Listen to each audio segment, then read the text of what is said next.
자, 이제부터는 분쟁의 시작과 대응에 대해서 강의를 하도록 하겠습니다. 분쟁을 시작할 때 또는 그에 대응할 때 알아두시면 도움이 될 만한 기본적인 내용으로 준비를 했고요. 너무 전문적이거나 지역적인 내용은 담지 않았습니다. 만약에 어느 분이 저에게 분쟁은 왜 일어나느냐고 물어보신다면 제 경험상 이제 쉽게 얘기하면 미리 정해놓은 것이 아예 없거나 정해놓긴 했는데 위반을 했거나 아니면 위반을 했는지 안 했는지 애매할 때 분쟁이 생긴다고 말씀드릴 것 같습니다.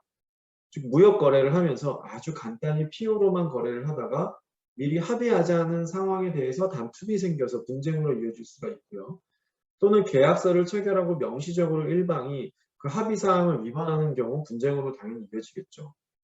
계약서가 있든 없든 계약서가 없는 상황은 물론이고 있는 경우에도 100% 명확하게 해석되지 않는 내용으로 인해 양 당사자의 해석이 달라질 수 있을 때 분쟁으로 이어질 수 있을 것 같습니다.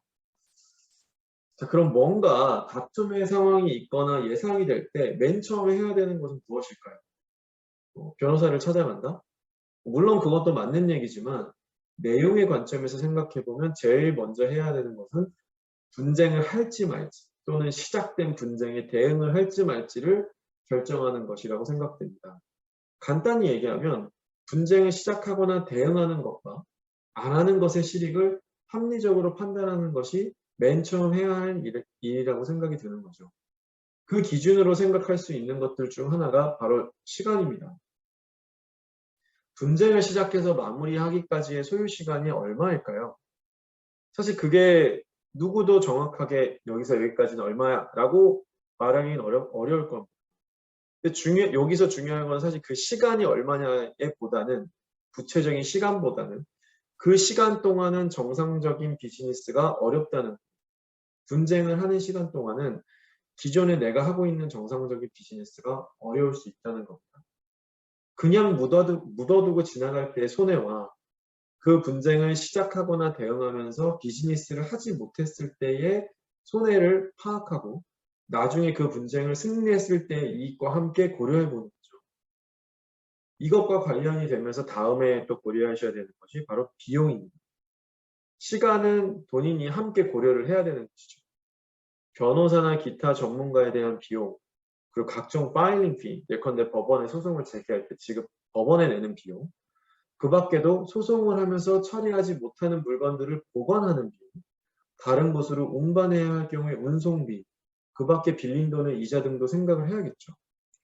실제로 소송을 하는 것보다는 하자 있는 물건이지만 덤핑으로 매각하고 일부라도 매출로 남기는 것이 나아서 소송을 하지 않는 것이 더 합리적인 경우도 있습니다. 그 다음으로 고려할 것은 승소 가능성입니다. 이를 판단하기 위해서는 객관적인 사실관계, 그것보다 더 중요한 것은 그 사실관계를 내가 주장하는 그 내용을 입증할 수 있는 증거가 확보되어 있는, 그리고 그런 사실관계와 증거를 바탕으로 법률 검토를 해서 내가 정말 소송을 제기할 수 있고 소송을 갔을 때 이길 수 있고 이긴다면 얼마를 내가 확보할 수 있느냐. 물론 분쟁을 본격적으로 시작하기 전에 초기 단계에서 모든 것을 픽스하고 결정하기는 매우 어렵습니다. 그리고 그 내용이 100% 확실한 결과로 이어진다고 장담하기도 어렵죠.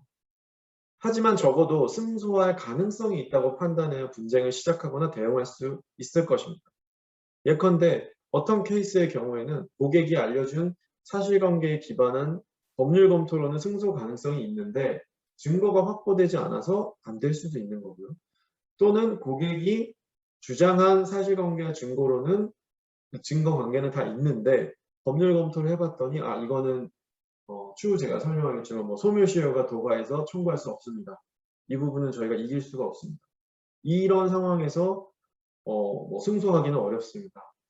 이런 식으로 사실 상담을 한 적도 있습니다. 마지막으로 또 고려해 보셔야 할 것은 승소 가능성까지 저희가 검토를 한 다음에 집행 가능성도 고려를 해봐야 합니다. 기본적으로 무역거래의 경우에는 상대방 당사자가 외국에 있을 거고요. 그 재산도 외국에 있을 가능성이 높습니다. 실제로 재산이 얼마나 어디에 있는지를 확인하기 위해서 신용조사 기관이나 신용평가 기관을 이용해서 확인하기도 하고요.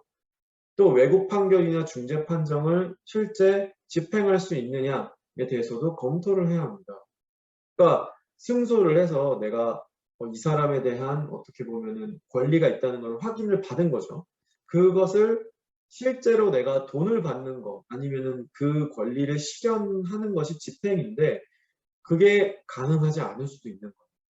이 부분과 관련해서는 분쟁의 마무리, 그 집행 부분에서 좀 더 자세히 설명을 드리겠습니다.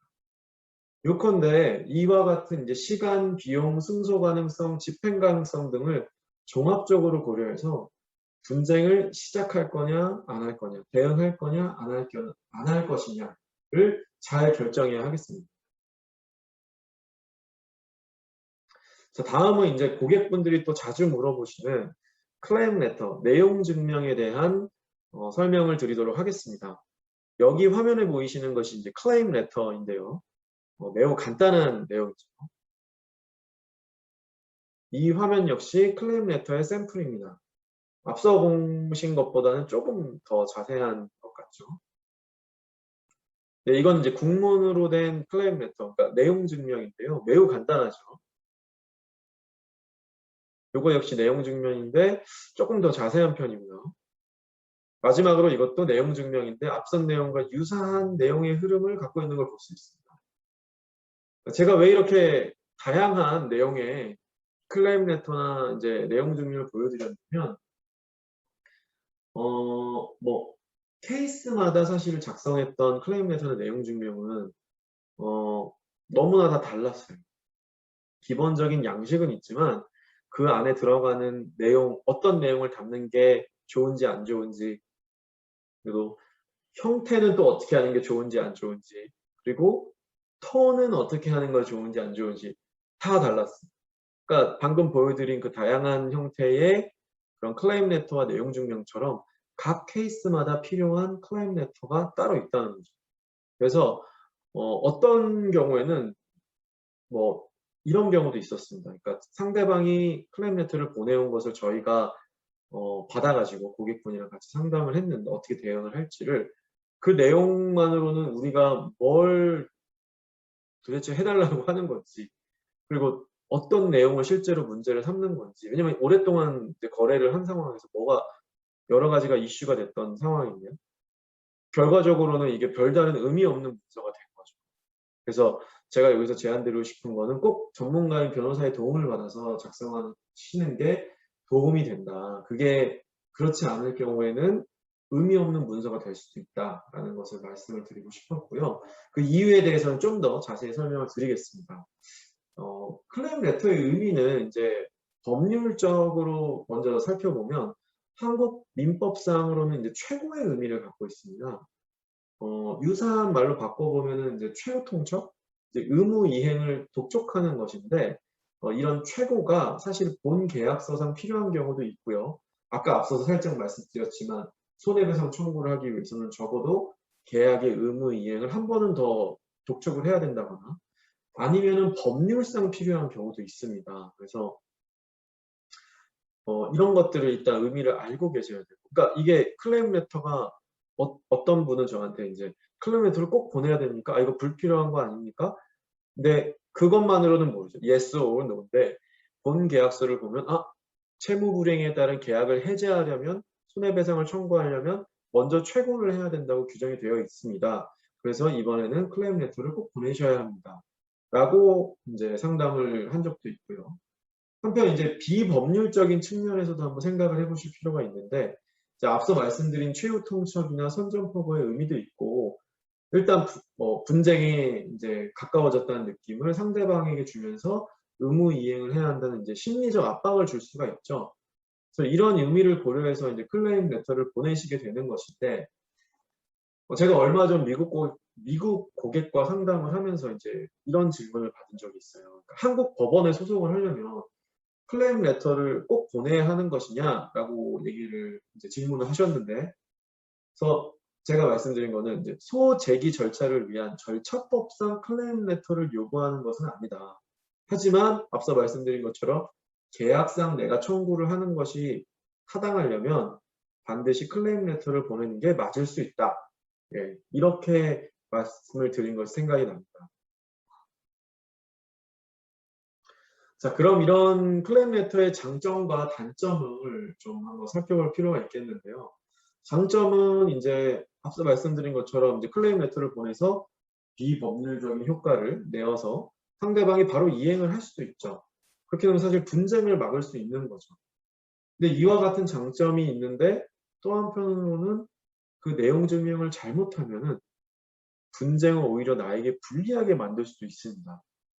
그러니까 무슨 말이냐면 내용 증명에는 상대방이 무슨 잘못을 했고 그에 대해서 무슨 이행을 언제까지 하고 안 하면 우리가 이런 조치를 취하겠다는 내용을 포함시키는데 뭐 너무 우리 쪽 사정을 다 보여줄 수도 있고 또 어떻게 보면 상대방에게 대응할 수 있는 시간을 줄 수도 있고 아니면 그 보낸 내용이 사실은 우리의 관점에서 유리하지 않은 내용들을 너무 많이 담아가지고 오히려 나중에 그것이 부메랑이 돼서 저희한테 불리하게 될 수도 있고 아니면 감정 싸움으로 번지게 될 수도 있죠.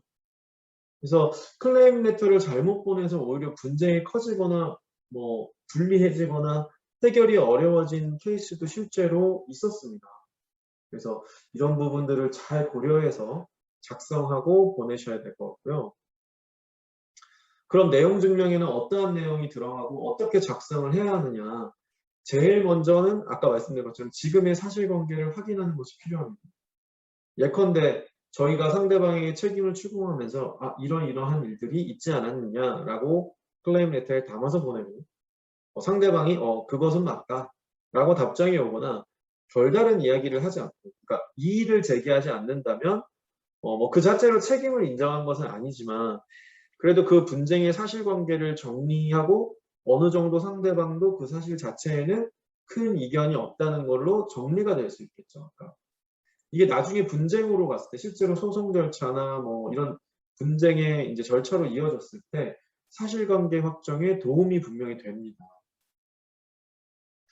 그래서 사실관계 확인을 객관적으로 명확하게 아주 잘 작성해야 되고요. 다음으로 우리가 원하는 것이 무엇인지를 명확하게 기재해야 됩니다. 그렇지 않으면 아까 저희가 그 상담한 사례처럼 그냥 무슨 말인지 모르겠고 우리가 그럼 도대체 뭘 해야 되지? 돈을 얼마를 보내야 되는 거지? 언제까지 보내야 되지? 그런 게 없이 그냥 감정만 건들고 원하는 것은 얻지 못하는 상황이 될 수도 있어요. 그러니까 그런 것들에 대해서 명확히 기재해야 되는 게 중요하고요. 마지막으로 우리의 요구사항을 미이행할 경우에 대응하겠다는 것을 예고하는 부분에 대해서 역시 잘 생각을 해야 되는 게 이 사람, 그러니까 요구사항도 요구사항이지만 상대방이 무엇을 두려워하는가도 잘 고려를 해야 됩니다.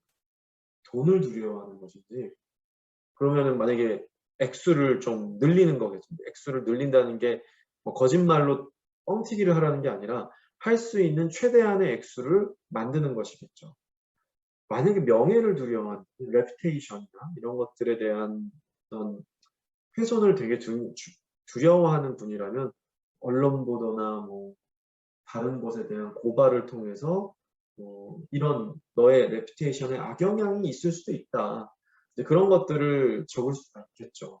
근데 여기서 또 중요하신 것이 그러면 이제 고객분들은 그러면 무조건 다 담아달라. 최대한으로 담아달라.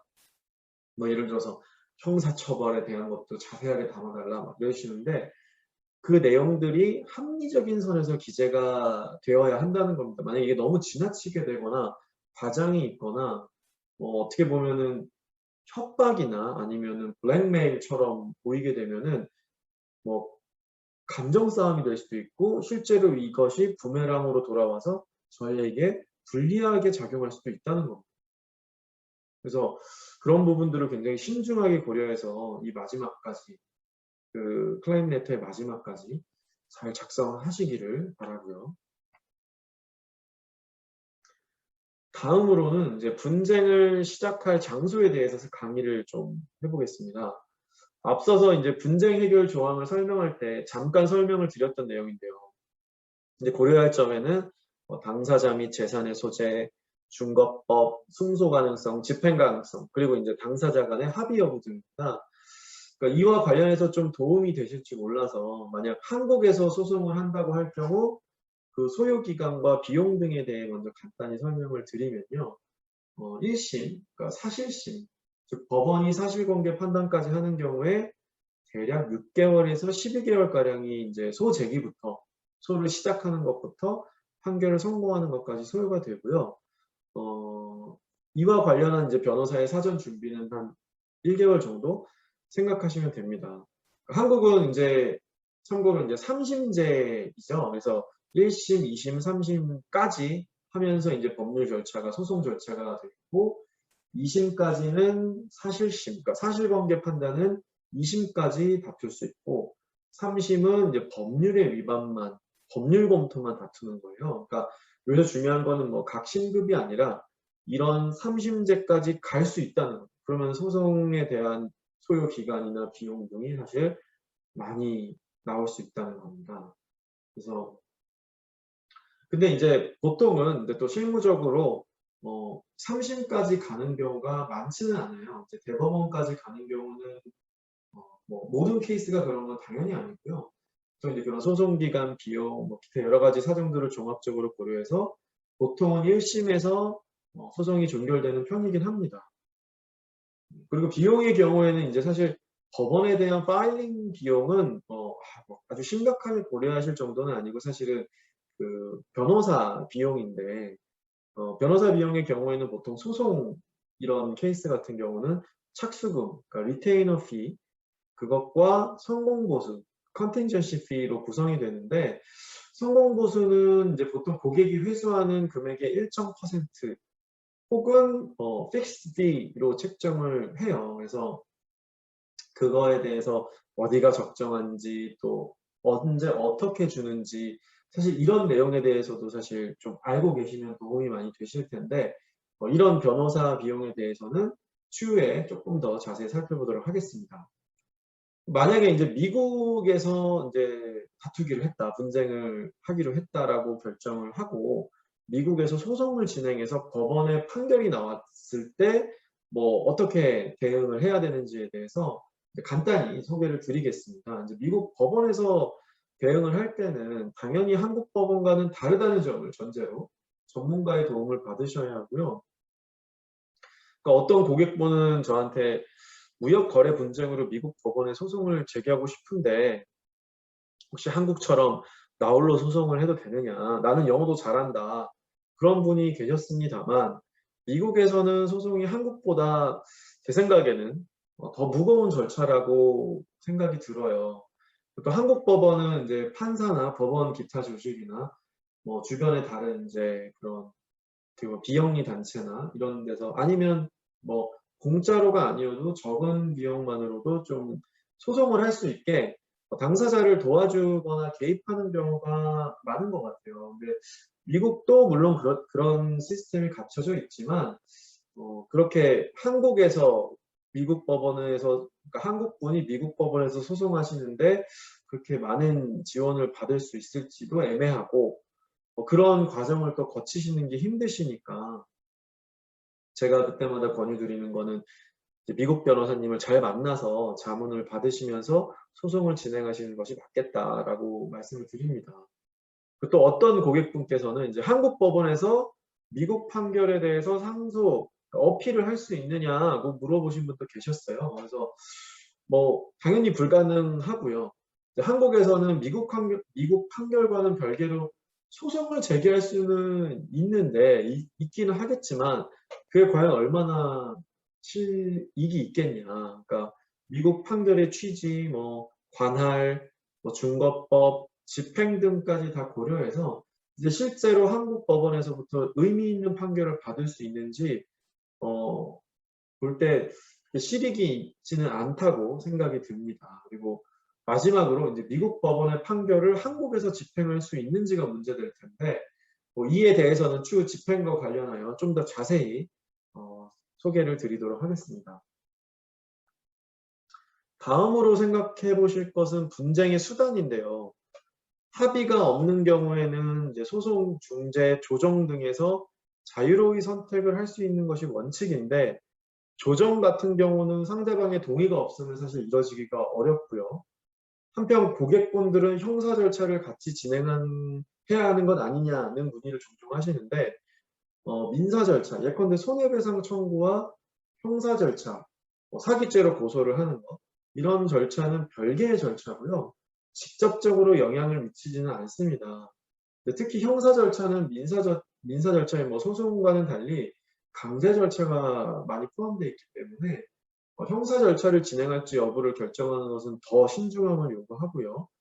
이제 다만 형사 절차를 진행할 경우에 심리적 압박을 가해서 합의 가능성을 높일 수는 있겠고 또 다만 이제 주의하셔야 될 거는 그와 반대로 고소 고발을 했다는 이유만으로 상대방과의 감정의 골이 깊어져서 합의의 가능성이 오히려 줄어들 수도 있다는 점도 꼭 고려를 해보셔야 됩니다. 기타 국제무역 거래의 경우에 정부의 공권력을 이용할 수 있는지에 대한 문의가 있었어요. 근데 결론적으로는 어렵죠. 어렵다는 점을 참고하시고요.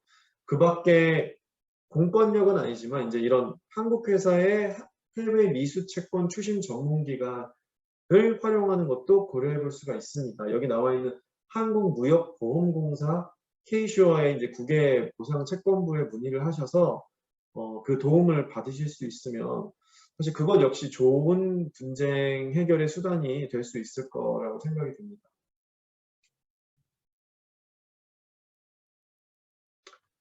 앞서 형사 절차에 대한 강의를 하면서 분쟁의 합의를 잠깐 언급했었는데요. 분쟁이 시작된 상황에서 제일 빨리 종결시킬 수 있는 방법이 바로 합의를 하는 것이라고 생각을 합니다. 고객분들은 주로 분쟁이 시작되면 너 죽고 나 죽자라는 마음으로 끝까지 가겠다. 법원의 최종 판결을 받겠다는 목표만 생각하시는 경우가 가끔 있는데 그런 분들을 볼 때마다 저는 계속 합의의 가능성을 놓지 마시라. 또 합의가 이루어지는 것은 항상 염두에 두어야 한다고 얘기를 드립니다. 특히 무역거래의 경우에는 지리적 거리나 시차 등이 있다 보니까 당사자들이 분쟁 후에 만나서 협상을 할 기회가 드물고 또 주로 이메일이나 전화나 화상 이제 통화 정도로 커뮤니케이션을 하다 보니까 더 합의의 가능성이 적어지는 것이 아닌가라는 생각을 하기도 했어요. 그래서 분쟁을 계속 했을 때의 이익과 손해 그리고 합의를 했을 경우에 이익과 손해를 냉정하고 합리적으로 판단하는 것이 매우 중요하다고 생각이 듭니다. 그래서 합의로 가는 길은 앞서 말씀드린 대로 굉장히 험난하지만 그렇기 때문에 전문가의 도움을 받아서 이제 이런 앞서 말씀드린 그런 손익관계를 냉정하고 합리적으로 판단할 수 있는 그런 전문가를 만나서 어떻게든 합의가 더 유리하다면 합의를 할 수 있는 쪽으로도 계속 문을 열어놓는 게 굉장히 중요하다고 생각이 들고요. 만약에 합의에 대한 협상을 한다면 기본적으로 당사자, 합의 대상, 합의금을 이제 명확히 해야 하고 합의 내용의 이행기한을 구체적으로 정하면서 또 불이행할 경우의 조치, 위약벌이나 이런 것들에 대해서도 명확히 그리고 엄격히 정해놓는 게 좋다고 생각을 합니다. 그리고 보통 합의를 하시면서 이제 부재소 합의를 포함시키는데 이 부분 역시 조금은 신중할 필요가 있습니다. 그러니까 합의의 이행 이슈가 남아있기도 하고 그리고 사실은 이 합의에 대해서 그 원래의 이제 본계약 체결하는 것도 협상을 해야 되는 것처럼 당연히 이 분쟁의 합의를 하는 것도 협상을 해야 하는데 그 협상이 부족하지 않은 상태에서 그러니까 부족한 상태에서 부재소 합의를 해버리면 기존 거래에 대한 어떻게 보면은 다시 다툴 수 있는 기회가 없어질 수도 있거든요. 그래서 이런 부분에 대해서도 좀 신중하게 검토를 해서 부재소 합의를 넣는 것도 부재소 합의라는 게 말 그대로 이제 소송을 제기하지 않기로 하는 거니까 신중하게 접근을 해야 되고요.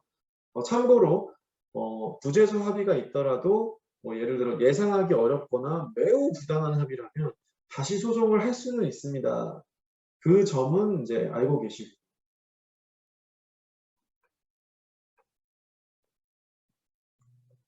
자, 다음은 변호사, 이제 로펌의 선임과 관련하여 좀 말씀을 드리겠습니다.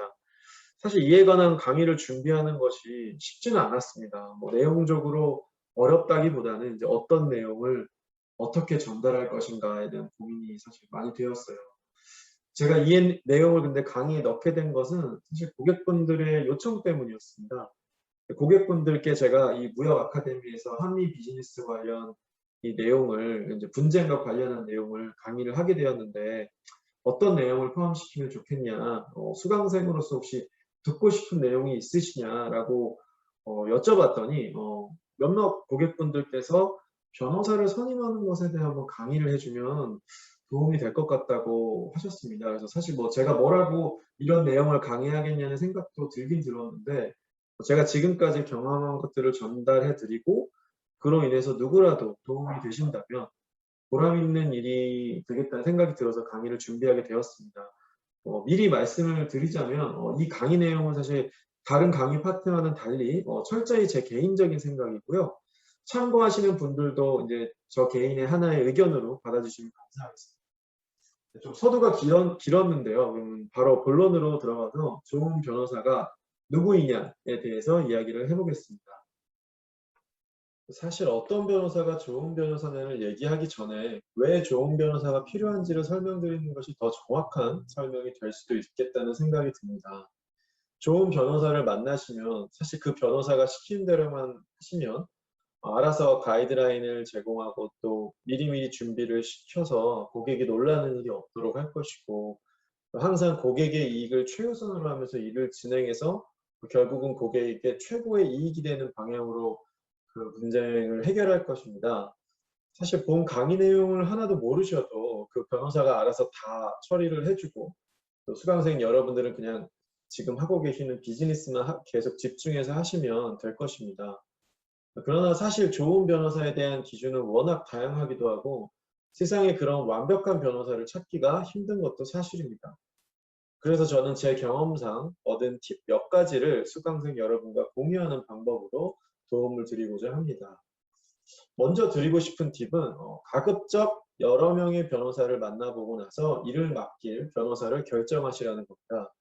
보통은 여기 써 있는 대로 소개받은 변호사 한 분을 그냥 철석같이 믿고 사건을 맡기셨다가 시간과 돈을 낭비하거나 또 사건 결과가 이제 원래 예상했던 것보다는 좀 나쁜 결과로 그냥 받아들이셔야 하는 경우가 종종 있습니다.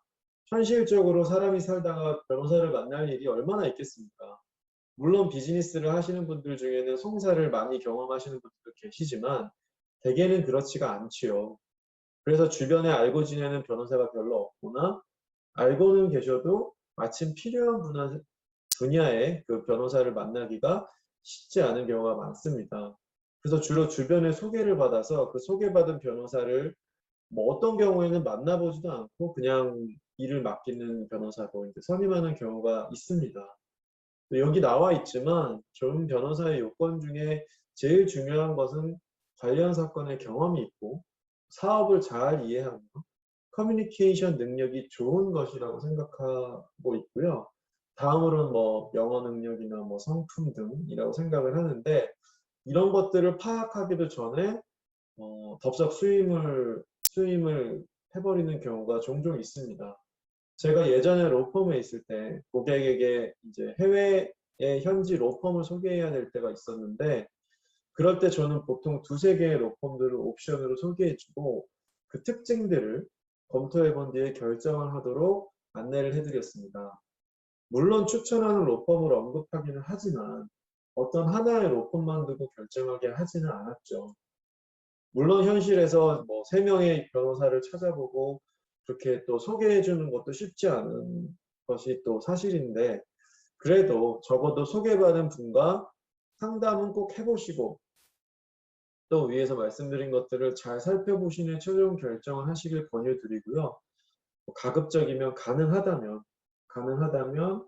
2분 이상의 변호사님들을 만나서 상담을 해보시는 것을 권유드립니다.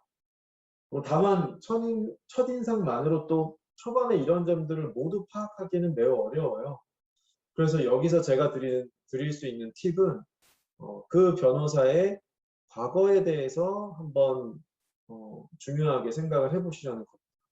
그 변호사님께서 하셨던 일들, 계셨던 곳 등을 잘 살펴보시고 결정하시라는 건데요. 그렇다고 뭐 이력서 긴분이 제일 좋다는 것은 절대로 아니고요. 과거는 어떻게 보면 그분이 걸어온 그 경험과 또 어떻게 보면 그 부분들은 부정할 수가 없는 것들이니까 일단은 그 부분을 중점적으로 하되 직접 만나서 이야기도 들어보고 또 가능하면 주변에 레퍼런스 체크도 해보시고 결정하시라는 것이죠. 제가 만난 고객분들 중에는 변호사가 뭐 어디 학교를 나오고 무슨 일을 했는지도 모른 채 소개받은 변호사님이니까 다 좋은 분들이겠지 이러고 수임을 하거나 뭐 그분을 하이어해서 이제 일을 진행하는 경우들이 많았어요. 특히 무역 거래는 다른 나라에 계신 변호사님들을 선임해야 하는 경우들이 많은데 그럴 때 사실 정보에 접근하기가 쉽지 않아서 이런 방금 말씀드린 내용들을 뭐 만나서 결정하기도 쉽지 않고 그런 레퍼런스 책이나 아니면은 뭐 그분들에 대한 정보를 충분히 검토하시고 수임하시기가 어려운 것도 사실은 사실인데 그래도 변호사라는 그 중책을 맡는 분을 선임하는 것이라면 조금이라도 수고를 들이셔서 변호사를 결정하시는 것이 필요하다고 생각을 합니다. 그다음 말씀드리고 싶은 팁은 지금 만난 변호사가 아니다 싶으면 언제든 돌아설 수 있다는 마음을 가지는 것도 필요하다는 겁니다. 가끔 보면 이제 감정적으로 싫은 것이 아니라 실제로 객관적으로 좀 일 처리를 제대로 하지 않는 것 같고 여러 가지로 이제 문제가 있다고 생각됨에도 그냥 끙끙 앓기만 하시고 그러다가 일은 산으로 가고 돈은 돈대로 쓰고 또 되돌이키기에는 너무 멀리 와서 다시 처음부터 다른 변호사와 일을 시작하기가 매우 어려운 상황들을 종종 보았습니다. 근데 그러지 마시고 변호사와 나는 함께 가는 파트너고 또 문제가 있다면 다른 파트너를 만날 수도 있다. 그런 마음을 가지고 계시는 것이 좀 더 좋은 변호사를 또 만날 수 있는 가능성을 높이는 것이 아닌가 싶고요. 그리고 또 많이들 물어보시는 것이 비싼 변호사가 좋은 변호사인가요? 이제 이런 질문들을 하세요. 근데 이 자리에서 아주 자세히 얘기하기는 좀 그렇지만 저의 생각은 높은 수준의 서비스를 제공하면 상대적으로 더 비싼 비용을 청구하는 것이 맞지만 반대로 주는 돈에 비해 낮은 퀄리티의 서비스를 제공하는 것은 좋은 변호사가 아니다라고 말씀드리고 싶습니다. 즉 제값을 하는 변호사가 비용 관점에서만 놓고 볼 때 좋은 변호사라는 것이죠. 기본적으로 변호사 비용이 다른 직업군에 비해 비싼 것은 사실이지만 이는 변호사가 제공하는 서비스의 수준이 높고 또 전문적이라는 것을 전제로 한다고 생각을 합니다. 그래서 비용을 고려하실 때는 제값을 하는 변호사를 찾는 것이 중요하다. 거꾸로 얘기하면 너무 비싼 변호사는 피해야지 라고 생각하는 것을 오히려 주의하셔야 한다는 점입니다. 그래서 사실 비용보다 더 중요하다고 제가 생각하는 것은 바로 여기 나와 있는 두 가지, 바로 변호사를 선임하는 시기와 사전 상담의 중요성입니다. 먼저 이제 사전 상담에 대해서 먼저 말씀을 드리면 앞서 좀 일부 설명을 드렸지만 좋은 변호사인지를 판단할 수 있는 자리가 될 수 있기 때문인데요. 저는 그런 관점에서 상담료를 지불하시더라도 꼭 사전 상담을 받아보시기를 권유드립니다. 다 그런 것은 아니지만 또 일부 변호사님들의 경우에는 상담을 하시고 직접 그러니까 사건 수임까지 연결이 되면은 상담료를 따로 받지 않는 분들도 계시거든요. 그러니까 이런 점도 참고를 하시면 좋겠고요. 그리고 변호사 선임의 시기가 중요하다는 것은 무슨 말이냐면 변호사도 준비할 시간이 필요하고 또 분쟁의 흐름 속에서 적시에 시작과 대응을 해야 하는 타이밍이 있다는 의미입니다. 그 변호사가 아무리 훌륭한 변호사라고 해도 현실적으로나 아니면은 어떤 이미 분쟁의 흐름 속에서 도와줄 수가 없는 상황이 있습니다. 그래서 저는 좋은 변호사를 만날 수 있는 시기가 한정돼 있다고도 생각을 합니다. 예컨대 제가 상담한 케이스에서는 이미 변호사가 없는 상태에서 고객분께서 이제 불리한 방향으로 합의가 이뤄졌고, 그것을 돌이키기에는 백방으로 노력을 해도 사실 힘든 사례가 있었습니다. 다행히도 상대방과 협상을 다시 해서 기존보다는 좀 더 고객에게 이제 좋은 방향으로 최종 합의를 하긴 했지만, 만약 좀 더 일찍 변호사를 선임하셨다면 시간과 비용을 좀 더 아끼시면서도 고객분께 유리한 방향의 합의를 할 수 있었지 않았을까라는 아쉬움이 남는 케이스가 있었습니다. 다음으로는 변호사 선임과 관련해서 변호사 선임 계약서에 대한 강의를 하도록 하겠습니다. 먼저 보시는 것은 이제 영문 리테이너 어그리먼트인데요. 이런 이제 자세한 내용의 계약서가 또 영문으로 체결하실 때 보신 분도 계실 것 같다는 생각이 들고요. 이 계약서도 이제 리테이너 어그리먼트인데 좀 더 앞서 살펴본 것과는 좀 더 간단한 양식이고요. 이것은 이제 국문으로 된 수임 계약서입니다. 이것은 이제 타이틀에도 있지만 민사 사건에 특화해서 만든 수임 계약서이고요. 마찬가지로 법률 자문 계약서의 이름으로 된 수임 계약서입니다. 변호사 선임 계약서이고요. 자, 지금까지 제가 아주 다양한 형식과 내용의 이제 수임 계약서를 보여드렸는데요. 이것들을 보여드린 이유는 그만큼 수임 계약서의 내용에 대한 협상이 가능하다는 것을 말씀드리고 싶어서입니다. 실제로 얼마 전 어느 고객분께서 한국에 있는 변호사와 수임 계약서를 체결할 때 그 수임 계약서에 대한 자문을 부탁을 드려가지고 제가 그 수임 계약서 자체에 대해서만 제가 자문을 해드린 적이 있습니다. 일반적으로는 뭐 특별히 문제될 내용은 없겠지만 적어도 그 내용에 대한 설명을 요구할 수 있고, 만약 그 내용에 대한 이슈가 있다면 변호사와 협상을 해서 문제를 해결하시면 좋겠습니다. 구체적으로 수임계약서에 들어가는 내용에 대해서 말씀을 드리겠습니다. 먼저 당사자와 사건 내용인데요. 이 부분은 당연히 이제 명확하게 하시는 것이 좋은데, 이하에 말씀드린 이제 보수와도 관련되는 부분이기도 합니다. 그러니까 보수 지급의 책임자가 누구냐, 그리고 보수의 범위, 즉 월크 스콥이 어디까지인지를 이 사건 내용과 관련해서 정확하게 하여야 나중에 이 수임 계약서와 관련한 다툼을 미리 예방하실 수 있습니다. 보수의 경우에는 이제 아워리 차지를 하는 경우, 또 럼섬, 그러니까 일시불로 정해진 비용을 한 번에 지급하는 경우, 그리고 착수금과 성공보수를 지급하는 경우, 그 밖에 이제 비용 상한을 정해놓는 등 여러 가지 방식이 있습니다.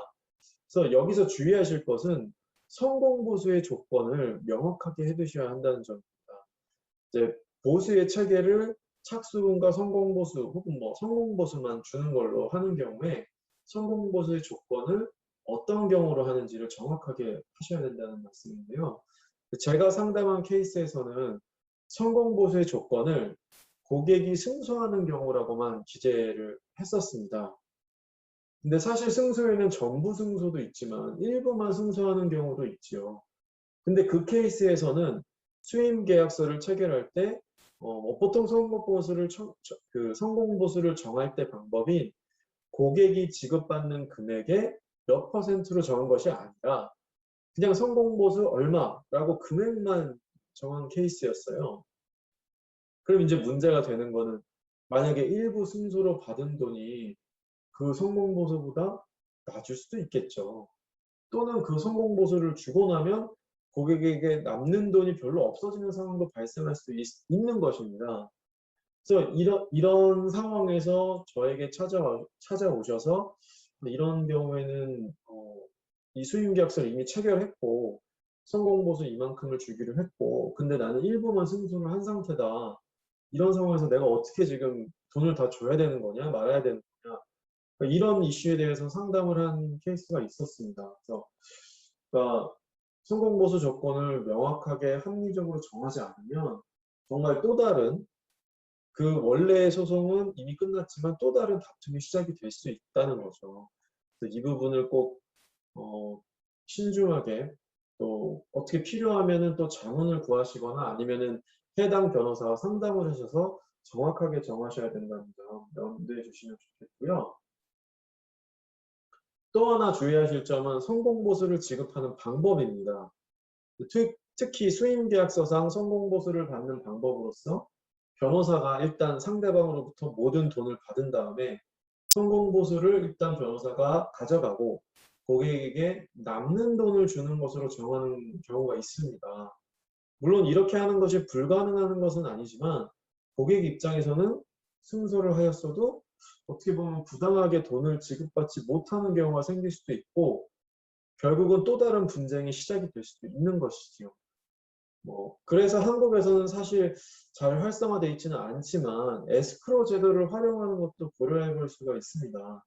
에스크로는 그 에이전트가 일정한 조건 하에서만 이제 돈을 지급하도록 당사자들이 약정하는 제도인데요. 성공보수의 조건만 명확하게 해놓는다면 변호사나 당사자 모두가 부당하지 않게 이 보수에 관한 업무를 처리시킬 수 있지 않을까 그렇게 생각을 합니다. 그 밖에 말씀드리고 싶은 것들로 먼저 변호사 교체는 고객의 권리라는 겁니다. 이에 대해서는 앞서서 말씀드린 것 같지만 또 하나는 사건 종결 권한이나 신급의 이익, 즉 상소를 할지 말지도 고객의 권리라는 겁니다. 왜 이 말씀을 드리냐면 종종 어떤 수임계약서에는 합의 여부 및 상소 여부를 고객이 아니라 변호사가 결정하거나 아니면 변호사와 항상 상의를 해서 결정하여야 한다라고 하는 경우를 보았습니다. 그리고 실제로 제가 직접 경험한 것은 아니지만 고객과 상의하지 않고 변호사가 단독으로 합의하거나 상소를 하지 않는 것이 더 이익이다라고 해서 그렇게 결정할 수도 있는 그런 상황을 예상할 수도 있을 것 같아요. 그래서 이와 관련해서 또 말씀드리고 싶은 것이 바로 성실 의무와 설명 의무입니다. 그러니까 변호사는 기본적으로 고객의 이익을 최우선으로 생각해야 되고 그러기 위해서는 이 성실 의무를 다해서 항상 고객과 상의를 하면서 여기 말씀드린 설명 의무를 또 이행해야 되는 그런 기본적인 의무를 갖고 있는데 이건 사실 어찌 보면 당연한 것이죠. 근데 이런 의무들에 대해서 고객이 잘 알지 못해서 아까 앞서 말씀드린 그런 변호사 교체 또 사건 종결의 권한, 합의의 권한 등을 어떻게 보면 부당한 내용으로 불합리한 방법으로 그 수임계약서에 정하는 경우를 보았기 때문에 여기서 한번 말씀을 드려야겠다는 생각을 했고요. 참고로 강의 시작하면서 말씀을 드렸지만 변호사 선임에 관한 내용은 모두 한국 변호사에 관한 것입니다. 그러니까 이게 다른 모든 전문가나 아니면 다른 나라에 있는 미국에 계시는 변호사님을 선임하거나 이런 경우와는 어찌 보면 좀 다를 수도 있다는 점 참고 부탁드리고요. 다시 돌아가서 말씀을 드리자면 미국에서 한국 소송을 이제 진행하시다 보면 그 과정을 궁금해하시고 또 의사결정에 대해 변호사와 상의를 하고 싶은데 아예 설명을 해주지 않거나 영어로 대화하기가 어렵다고 하면서 연락이 잘 안 되는 사례가 있다고 하더라고요. 실제로 올해 초쯤 제가 그 LA 총영사관의 그 경제자문위원으로서 상담 요청을 받아서 만난 분께서 하시는 말씀이 자기가 선임한 그 변호사가 연락이 되지 않는데 괜히 연락을 했다가 심기를 건드리거나 아니면 한국 변호사의 그런 프랙티스는 원래 잘 설명을 안 해주는 것이냐라고 물어보신 적이 있습니다. 그래서 절대 그렇지 않고요. 만약에 그렇다면 사실 그 변호사님은 설명 의무를 위반한 문제의 소지가 있는 것이죠. 그래서 다만 사건과 관련이 없거나 또 지나치게 감정적인 자세로 계속해서 변호사에게 문의를 하신다면 그 자체로 사건 수행에 방해가 될 수도 있습니다. 그리고 또 불필요한 비용이 늘어날 수가 있겠죠. 결과적으로 사건 해결에 도움이 되지 않을 수도 있다는 점도 고려하시면서 담당 변호사님과 커뮤니케이션을 하시는 게 좋다고 생각이 듭니다. 마지막으로 이제 개인정보 보호 등을 위해서 수임 계약서에 이제 고객이 제공한 자료는 사건 처리가 종료되면 파기해야 한다. 이런 것도 꼭 포함시키시는 것이 좋고요. 한국의 변호사가 당연히 직무상 비밀 유지 의무를 부담하긴 하지만 이 점도 수임 계약서에 명확하게 포함시키는 것이 좋습니다. 다음으로 한국 법원에서의 소송과 관련하여 설명을 드리겠습니다. 아마도 한국에 계신 분들보다는 미국에서 한국 법원에 소송을 하시는 경우에 도움이 되실 만한 내용이 아닐까 싶은데요. 먼저 소송 절차의 일반적인 흐름입니다. 앞서 말씀드린 것처럼 한국은 3심 제도인데요. 여기 화면에 나와 있는 것은 1심 소송 절차의 일반적인 흐름이고요. 사실 이런 소송 절차를 일일이 외우고 계실 필요는 전혀 없습니다만 한국에서 소송을 하면 이런 흐름으로 가는구나 정도를 알고 계시면 될 것 같습니다. 먼저 소장을 증거와 함께 혹은 소장만 법원에 접수를 하는데요.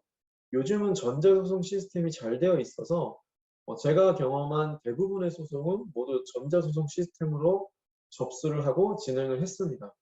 그러니 해외에서도 사실 한국 소송을 하는데 큰 무리가 없으시겠죠. 이렇게 소장을 접수하면 소장 부분을 상대방, 피고에게 송달을 하게 됩니다.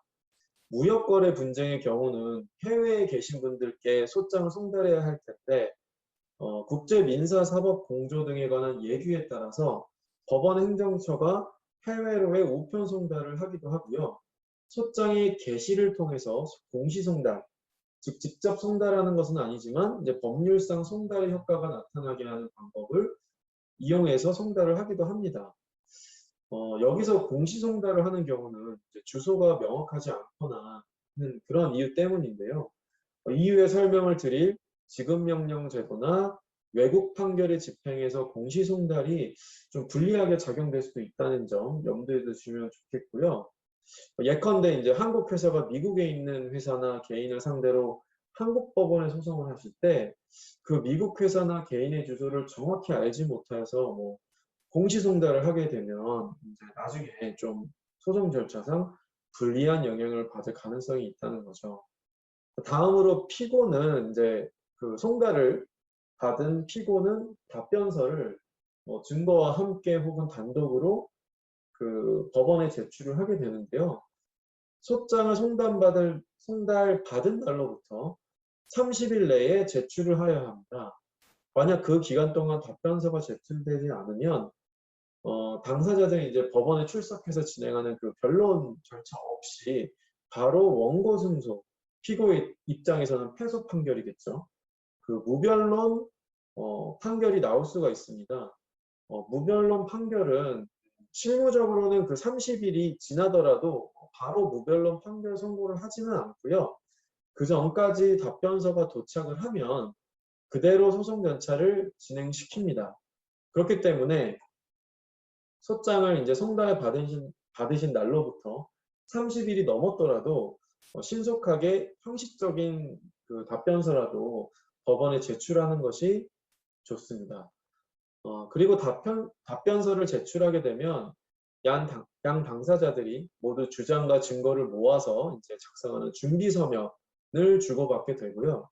그 변론기일에 모여서 주장과 증거 및 항변 등 최종적으로 이제 어떻게 보면 사건에 대한 사실관계와 증거 관계들을 정리를 한번 하고요.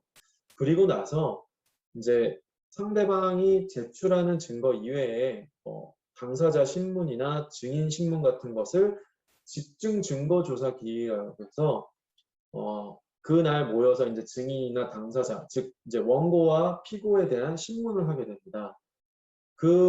여기까지의 절차들을 이제 하고 나면 이제 변론이 종결되고 판결을 선고하게 됩니다. 그 외에 항소, 즉 1심 판결에 대한 어필을 하면 2심 항소심을 하게 되고요. 그 2심 항소심 선고에 대해 어필을 하게 되면 3심, 그러니까 대법원에서의 재판이 진행되게 됩니다. 여기서 이제 사실 중요하게 생각해야 되는 부분들은 이제 당사자분들도 예를 들어 당사자 소송을 하게 되면 중요하고 중요한 부분은 이 바로 항소 상고를 해야 되는 그 어필을 할 수 있는 기한입니다. 이 부분이 지나게 되면은 이 부분은 불변 기간이라고 해서 실수로라도 어기게 되면은 사실 그대로 판결이 확정되게 되고요. 더 이상 어필을 할 수가 없습니다. 원칙적으로. 물론 예외적으로 뭐 재심 사유라든가 이제 엄격한 그 요건 하에서는 뭐 다시 다툴 수도 있겠지만 기본적으로는 판결이 확정되게 되고요. 그래서 만약에 판결이 확정되면 그 판결을 근거로 상대방에 대한 강제 집행을 할 수 있게 되는 것이고요. 참고로 이제 앞서 말씀을 드렸지만 이런 1심 절차는 대략 6에서 한 12개월 정도 걸린다고 생각하시면 됩니다. 이제 한국 법원에서 소송을 하실 때 특별히 염두에 두시길 바라는 점 3가지를 제가 뽑아봤는데요. 그 첫 번째는 이제 분쟁 시작의 기한, 뭐 손해배상 청구를 할 수 있는 기한입니다. 여기 보시면 이제 담보 책임을 물을 수 있는 기한이 제척 기간이라는 것도 있고 손해배상 청구를 할 수 있는 기한인 소멸시효가 있는데요. 소멸시효는 여기 있는 것처럼 권리 위에 잠자는 자는 보호하지 않겠다는 취지로 만든 제도인데 소멸시효 기간이 지나버리면 더 이상 손해배상 청구를 하지 못하게 됩니다. 매우 중요한 기간이기 때문에 수강생 여러분도 이 기간만큼은 알고 계시는 게 좋겠다고 생각이 들고요. 소멸시효의 기산일은 여기 나와 있는 것처럼 행위를 한 날이 있고요. 그 안날, 구체적으로 이제 가해자와 손해를 안 날이 있습니다. 한국 민법상 손해 및 가해자를 안 날부터 시작되는 소멸시효는 그 기간이 3년입니다. 솔직히 3년이라면 뭐 충분한 기간이라고 할 수 있겠죠. 그래서 사실 이 부분을 놓쳐서 문제가 되는 경우는 잘 없고요. 이제 문제가 되는 그 시점은 행위 시점입니다. 한국법상 이제 상사채권의 소멸시효 기간은 5년이라고 규정을 하고 있는데요. 여기서 이제 상사채권이라 하면 이제 거래 관계에서 발생한 채권을 의미하고 무역거래 계약을 위반하여 발생한 손해배상 청구권은 여기 상사채권에 포함이 되겠죠. 특히 대법원 판례는 상사채권은 거래관계의 신속한 해결이 필요한 경우라고 보아서 계약 위반에 따른 손해배상 청구권의 소멸시효는 5년이라고 판시한 바가 있습니다. 요컨대 수강생 여러분들이 중거법이 한국법인 무역거래를 하시다가 상대방에게 계약 위반에 따른 손해배상 청구권을 행사하시려면 특별한 사정이 없는 한 그 계약 위반 행위로부터 5년 내에 그 손해배상 청구권을 행사하셔야 한다는 점 유의하시기 바라고요.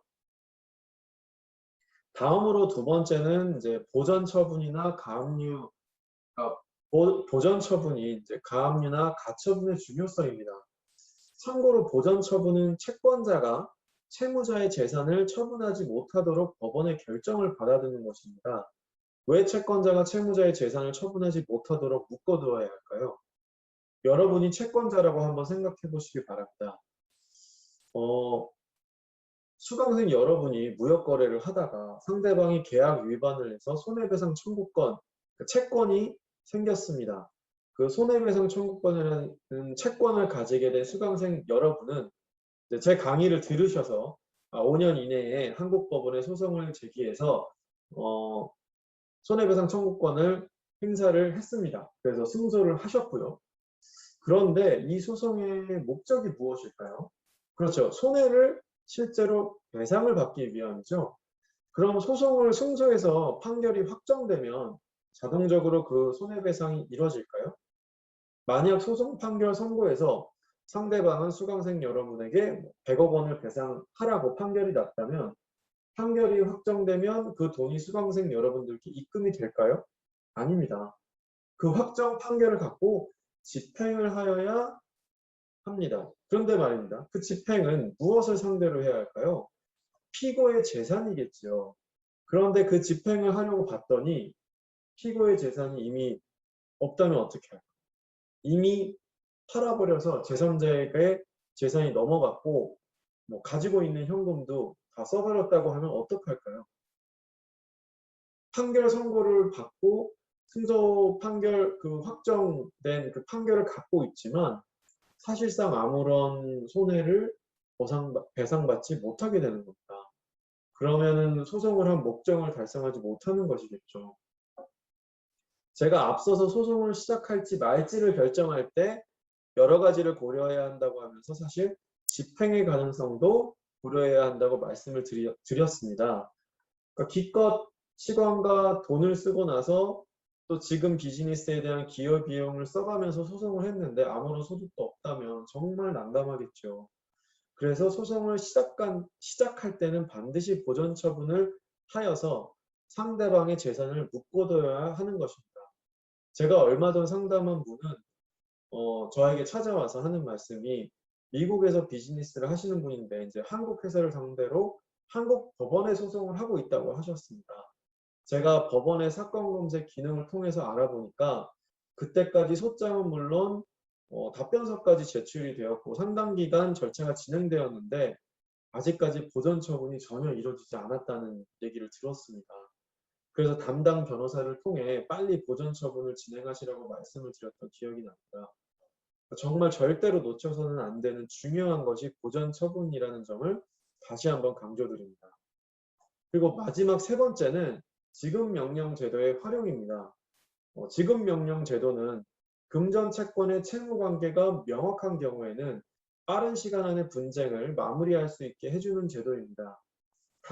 다만 고려하실 것은 채권자가 이런 지급 명령 제도를 신청했는데 채무자가 이의를 제기한다면 이제 정식 민사소송 절차로 넘어간다는 점, 그리고 상대방의 주소지를 정확하게 알고 있지 않다면 아까 말씀드린 대로 미국 회사를 상대로 이 지급 명령을 신청했는데 미국 회사의 주소지를 잘 모르고 있다. 이런 경우에는 지급 명령 제도를 이용하실 수 없다는 점입니다.